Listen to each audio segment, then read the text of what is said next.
Well, welcome back everybody to a series of discussions that we're doing about constitutional principles. And in the last video, we went over the 7 principles of the U.S. Constitution. Now, it's possible to make a list of constitutional principles with only 5 or with more than 7, but we focused on these 7 principles that we do find in the Constitution. Now, today we're going to talk about the Bill of Rights specifically.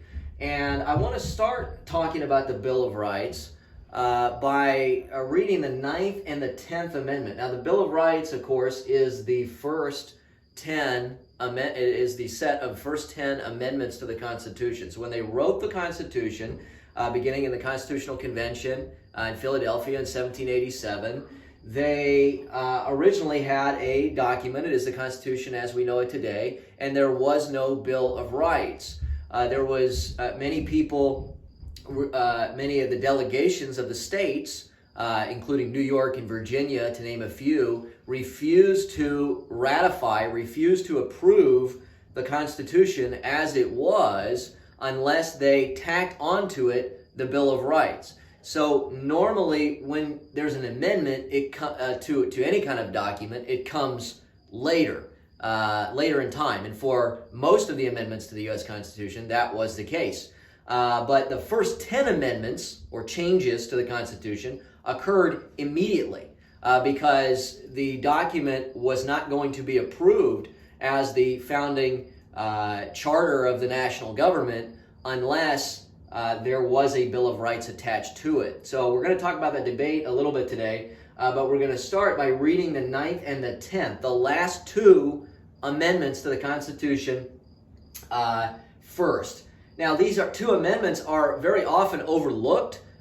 Most people, when they think about the Bill of Rights, they think about the freedom of speech, freedom to right to bear arms, freedom of religion. They don't tend to think about, or even the rights of the accused, the rights to jury trials and things like that, or the right to against improper illegal search and seizure.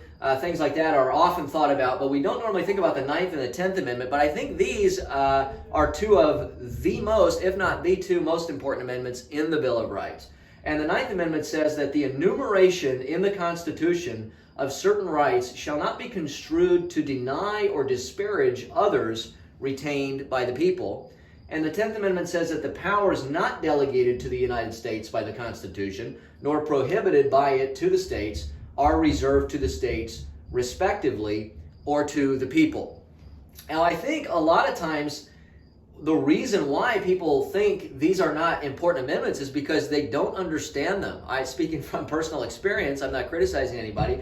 I did not understand these 2 amendments, and they're a little bit more difficult. I think it's fair to say they're a little bit more difficult to understand than the first few amendments. But I think we can understand it by going back to the drawing. If you watched the last video, we did a drawing that showed how the founders and the citizens at the time of the Constitution, how they conceived of the powers that were being given to their state governments and to the federal government. And this is just so important to wrap our heads around to understand the 9th and the 10th Amendment. And when you understand this picture and this mindset that they had of rights, you will be able to understand the 9th and the 10th Amendment. They'll begin to make common sense to you.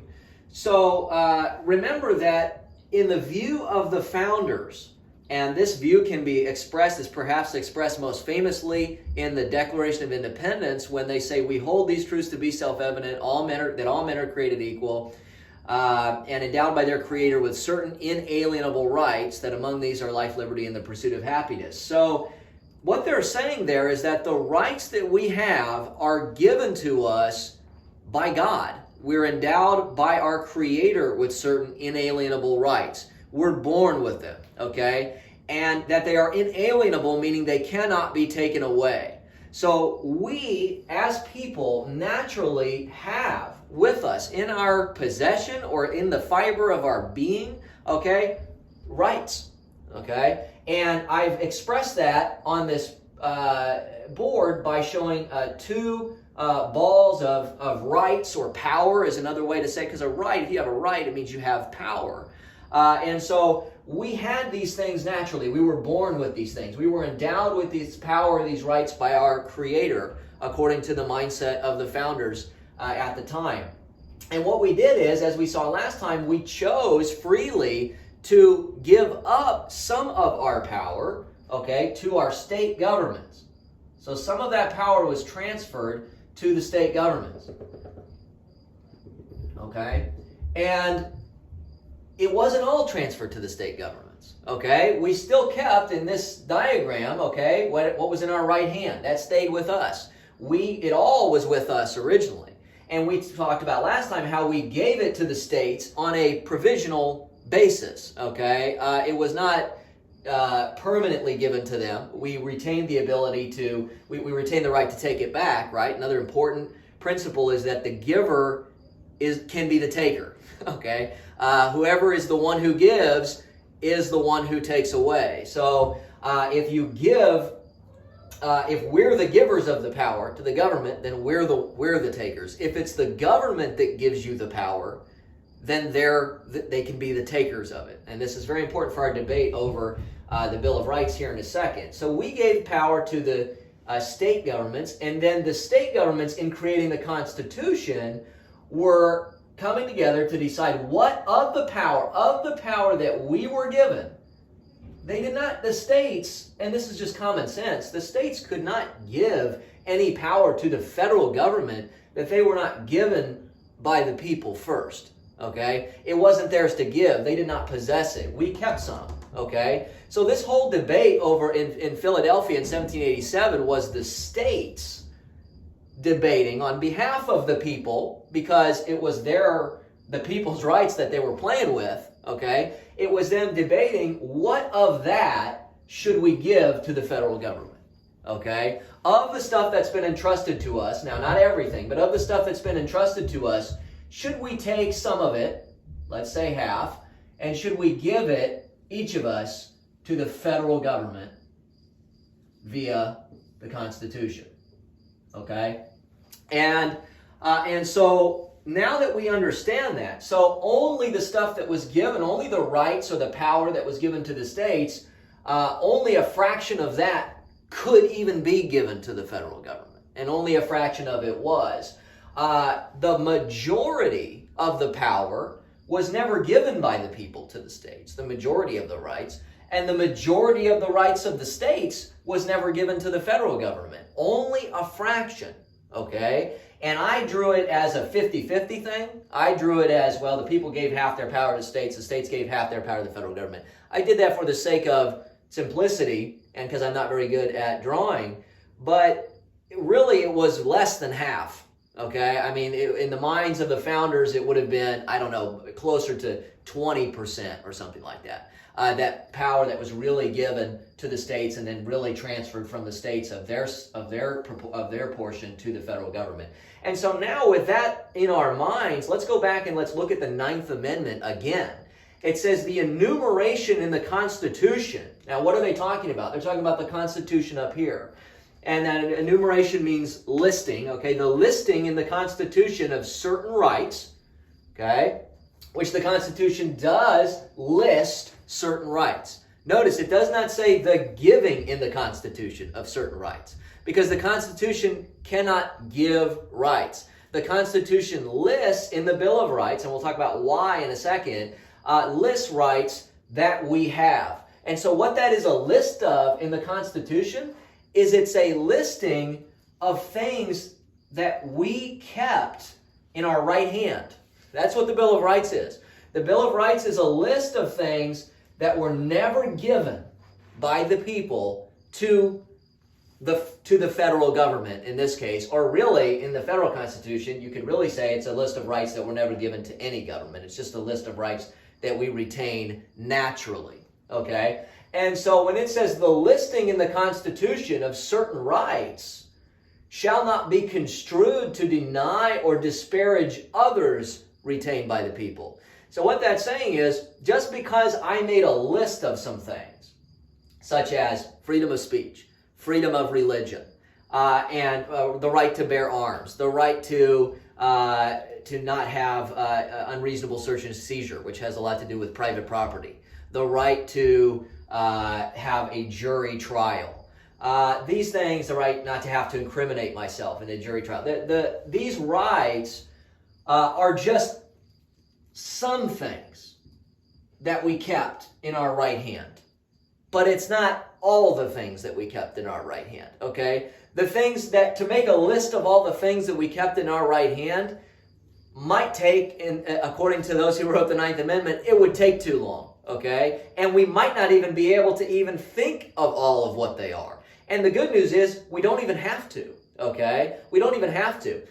So when it says that the listing of, in the Constitution, of certain rights shall not be construed, it means you cannot twist that. You cannot interpret the fact that I've listed some rights that you have to say that you, just because I didn't list it, you don't have it, okay?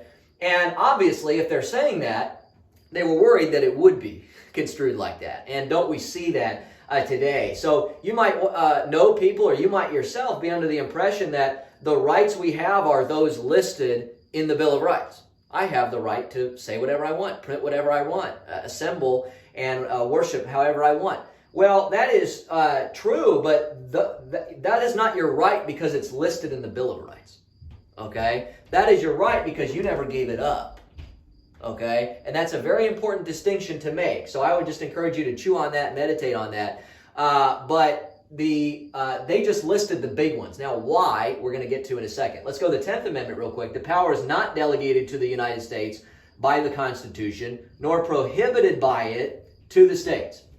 So if the power was not delegated to the United States, that's up here, by the Constitution, in here, the Constitution was written by the states, the people through the states, nor prohibited by it to the states, are reserved. So if the Constitution specifically says, okay, in the Constitution that power is not with the states, or it specifically says that power is for the federal government, the United States, then it is reserved to the states. So basically, that's a fancy way of saying that whatever they didn't give, okay, whatever the states did not give, maybe we'll call it this half of the power, whatever they did not give to the federal government, they keep, okay? They keep. Slash the people keep it, okay? Slash the people keep it, because we understand that it's really the people in a way because of our system of popular sovereignty, which go back and look at the last video, but we retain all the power in some sense. We have some ability through republicanism, through federalism, to get it back if we want. It's not given on a permanent basis. It's always revocable. But especially if we didn't even give the power to the states or the federal government, we kept it. Okay? So basically what this is saying, what both these amendments combined are saying, is that if it's not mentioned, okay, in the state constitution or the federal constitution specifically, then it's just still in your right hand. That's basically all it's saying, okay? And so what are the things that the federal government does have the power to do? Only what is stated. Only what is stated. What if it's not stated? Then it's still in the right hand, okay? Then it's just a power that's retained by the people. Now, there was a debate I mentioned at the beginning over whether we should even include a Bill of Rights in the Constitution. And I think this debate's really going to help you to wrap your head around how they thought about rights and how they thought about the natural possession of rights at this time. Is that these were the two sides of the debate. The group that wanted the Bill of Rights was called the Anti-Federalists. The group that was against the Bill of Rights, they were called the Federalists. But I want you to listen to the argument of the Federalists for why we should not have a Bill of Rights. This was their reasoning for why we shouldn't have a Bill of Rights. You might think they didn't think we had the rights. No. the Federalists, and you can see this argument in Federalist number 84, it's written by Alexander Hamilton. The Federalist Papers are a series of documents, there's 85 of them, where the founders, Hamilton, James Madison, and John Jay, they go through and they explain the Constitution, why they're doing what they're doing. Great, I encourage you to read. They're not long, each of them, there's 85 of them, but they're not very long, they're 4 pages each. They go through and they explain why they were against the Bill of Rights. Actually, Alexander Hamilton was against the Bill of Rights, but here's why. He thought that if we listed the rights in the Ninth Amendment, it says the enumeration in the Constitution of certain rights. He said if we made a list of rights, 1, 2, 3, 4, and we did, didn't we? If we made a list, they worried that people are going to, in their minds, over time, start to believe that it was the government that gave them the rights. And Hamilton makes this argument in Federalist 84. He says, not only is it not a good idea to have a Bill of Rights, it's going to end up being destructive in the long run, is what he said. Because by attaching rights that you just naturally have to a government document up here, okay, it's going to give the false impression that these are rights granted by the government and not simply a list of rights that you have in your natural possession. Now, the people who wanted the Bill of Rights, they argued that, listen, we agree with that. Okay, we agree that we possess the rights naturally, but we're so worried that the government is going to try to take them, okay, that we think it would be more beneficial for the people to have a reminder of the rights of just a sample of the rights that they possess. So just appreciate for a second how much those two sides agreed, okay? They both had the exact same view that the Ninth Amendment expresses, that people naturally have all the power and all the rights, okay? Just naturally. And that all that we're doing in making the Constitution is giving up only certain things, and that anything that we did not explicitly give up, we keep. Okay, it's a very simple concept, but I would encourage you to go read Federalist 84 and think about who was right. Okay, think about who was right. Were the Federalists right? Because certainly I think today many people are under the impression that the First Amendment, the Second Amendment, the Third Amendment, these are gifts to us by the government. And the problem with that is, like we said at the beginning, the giver, if we're not endowed by our Creator with these rights, and we're endowed by the government with these rights, what happens when the government wants to take them? What would happen if the government came on TV tomorrow and said, or the government said, the First Amendment is canceled, or the Second Amendment is canceled? Wouldn't not many people in their minds be under the impression that, I guess it's canceled then? Okay? Because they're under the impression that Alexander Hamilton worried about, that they believe that the government, it was the grantor of those amendments.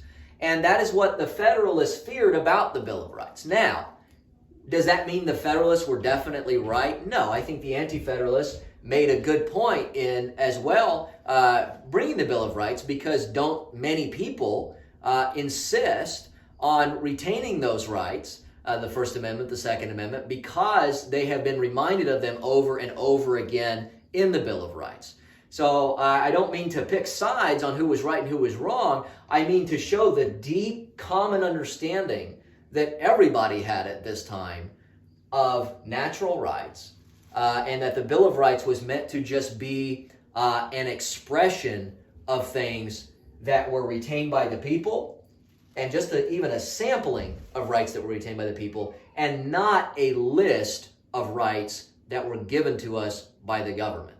Okay, so very good, and I hope we have a little bit more of an understanding of the Ninth and Tenth Amendment, because really it's the Ninth and Tenth Amendment that show the depth of our rights. Ninth and Tenth Amendment are the two amendments that reveal that our true rights go much, much deeper than the first 8 amendments of the Bill of Rights.